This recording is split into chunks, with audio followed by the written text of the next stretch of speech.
ದುರ್ಯೋಧನ, ನೀನು ಮುಖ್ಯವಾಗಿ ಹೋಗಿ ಈ ಕಾರ್ಯವನ್ನು ಮಾಡಿಕೊಂಡು ಬಂದದ್ದು ಒಳ್ಳೆಯದೇ ಆಯಿತು.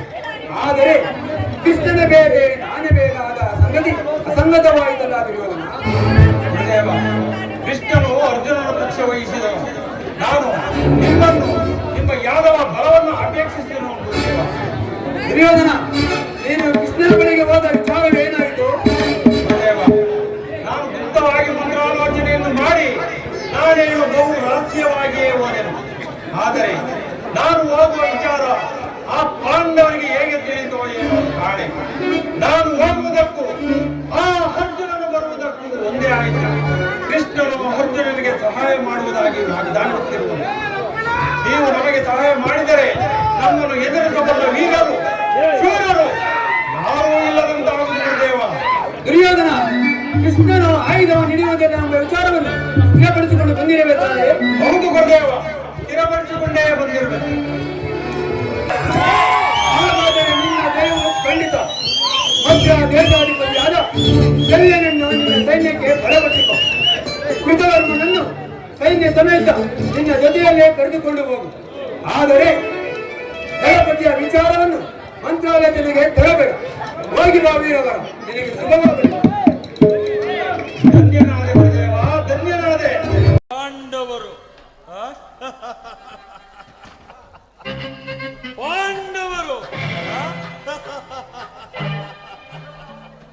ಪಾಂಡವರು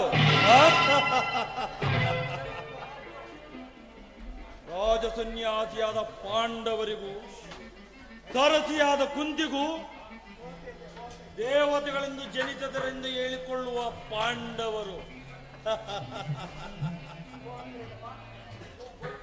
ಬಾಲ್ಯದಲ್ಲಿ ಬಿಡಾಡಿಗಳಂತೆ ಸದಾ ಕಾಲವು ನಮ್ಮೊಂದಿಗೆ ಕತ್ತಿ ಬಸಿಯುತ್ತಾ ನಮ್ಮ ಕೃಪಾಭಿಕ್ಷೆಯನ್ನು ಬದುಕಿದ ಪಾಂಡವರು ದಕ್ಷ ಯೋಧರಾದುದು ಅಲ್ಲದೆ ದಟ್ಟ ಹೇಡಿಗಳು ಅಲ್ಲದೆ ಲಾಕ್ಷಾಗೃಹ ನಿಸೀದಿಯಲ್ಲಿ ದಹಿಸಿ ಹಾಕಿದೆವೆಂಬ ನಿಂದನಾರೋಪಗಳನ್ನು ನಮ್ಮ ಮೇಲೆ ಹೊರಿಸಿದ ಪಾಂಡವರು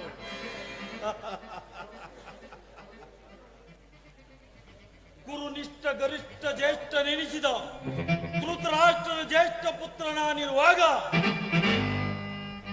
ರಾಜ್ಯದ ಲಲಾಟೆಯಲ್ಲಿ ನರಳುತ್ತಿರುವ ಪಾಂಡವರು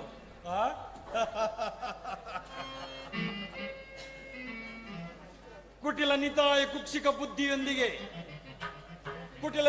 ಕುಕ್ಷಿಯ ಬುದ್ಧಿಯ ಗೊಲ್ಲನೊಂದಿಗೆ ಬಾಂಧವ್ಯ ಬೆಳೆಸಿದ ಪಾಂಡವರು ಧಾರ್ಮಿಕರು, ಧರ್ಮಿಷ್ಠರು, ದಾನ ಬುದ್ಧಿಯುಳ್ಳವರು, ಶಾಂತ ಬುದ್ಧಿಯುಳ್ಳವರು, ಸಹೋದರ ಪತ್ನಿ ಮಾತೃ ಸಮಾನಳು ಎಂದು ತಿಳಿಯದವರು, ಪಾಂಚಾಲ ಕುವರಿಯನ್ನು 5 ಸಮನಾಗಿ ಹಂಚಿಕೊಂಡ ಪಾಂಡವರು, ಸ್ನಾಯುವಶ ಶಕ್ತ ಗ್ರಾಮ ಸಿಂಹಕ್ಕೆ ಅಷ್ಟಚಲ್ಯ ಸಂದಾಯವಾದಂತೆ ರಾಜಲೋಕದ ಮೇಲೆ ಅಸೂಯೆಯಿಂದ ತಂದೆಯನ್ನು ಸ್ವರ್ಗಕ್ಕೇರಿಸಲು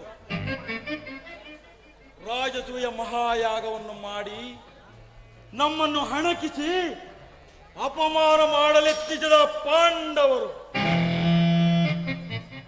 ಆ ನೀಚರಾದ ಪಾಂಡವರು ಮಾಡುವಂತಹ ಪುಣ್ಯ ಕಾರ್ಯವಲ್ಲ, ನಿಗ್ರಹ ಅನುಗ್ರಹ ಶಕ್ತಿ ಸಂಪನ್ನರಾದ ನಮ್ಮಂತಹ ಚಕ್ರೇಶ್ವರರು ನೆರವೇರಿಸುವ ಮಹಾಯಾಗ.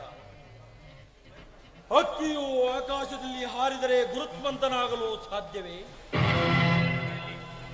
ನ್ಯಾಯ ಅನ್ಯಾಯಗಳನ್ನು ನರೆಯದೆ ಮಾನ ಮರ್ಯಾದೆಗಳನ್ನು ಬದಿಗೊತ್ತಿ ಧರ್ಮವೇ ಜಯವೆಂದು ಜಂಬ ಕೊಟ್ಟುಕೊಂಡು ಶ್ರೇಷ್ಠತೆ ನಿಷ್ಠೆ ನೆರೆಯದೆ ವಿಶಿಷ್ಟವನ್ನೆಲ್ಲ ಪಣವಾಗಿಟ್ಟುಕೊಂಡು ಕಾಡು ಮೇಡುಗಳಲ್ಲಿ ಅಲೆದಾಡಿ ಕತ್ತು ಕಳ್ಳರಂತೆ ವೇಷವನ್ನು ಮರೆಸಿಕೊಂಡು ಬದುಕಿದ್ದುದು ಛಾತ್ರ ಧರ್ಮ. ಇವರೇನು ಬಲ್ಲರು, ಇವರೇನು ಬಲ್ಲರು? ಈ ಕೆಚ್ಚದ ಕೌರವೇಶ್ವರನ ಹುಚ್ಚು ರೋಷವನ್ನು ರಚ್ಚಿಗೆಪ್ಪಿಸಿದವರು, ಕೊಚ್ಚಿ ಹಾಕಬಲ್ಲ ನನ್ನ ಛಾತ್ರ ದೇಶದ ಪರಿಮಾರ್ಥವನ್ನು ಇದು ಅವರಿಗರಿವಾಗಬೇಕಾದರೆ ಕಾದು ನೋಡಬೇಕು. ಗುರುಪಾಂಡವರ ಘೋರ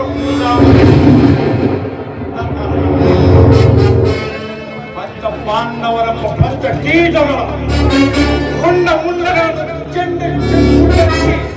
ಚೆಂಡಾಡದಿದ್ದರೆ ನಾನು ಹಸ್ತಿನಾವತಿಯ ಕುರುಚಕ್ರೇಶ್ವರ ವಿಜಯ ವಿಖ್ಯಾತ ಭಾರತ ರಾಷ್ಟ್ರ ದೀರ್ಘ ಪ್ರತಿಷ್ಠ ಸನ್ಮಾನಿತ ಮಾಲ್ಲಾರಿ ದೇವಿಯ ಕಲ್ಪ ಸಂಜಾತ ಊರಿನ ಹಸ್ತಿನಾವತಿಯ ಮಣಿಪೂರ್ಣ ರತ್ನ ಸಿಂಹಾಸನಾಧೀಶ್ವರ ಅಷ್ಟೈಶ್ವರ ಸಂಪನ್ನ ಅಭಿಮಾನ ಧನನೆಂಬ ನನ್ನ ಅರಮನೆಗಿಂತಲೂ ಈ ಸಾಮಾನ್ಯ ಗೋಪಾಲನ ಭವನವು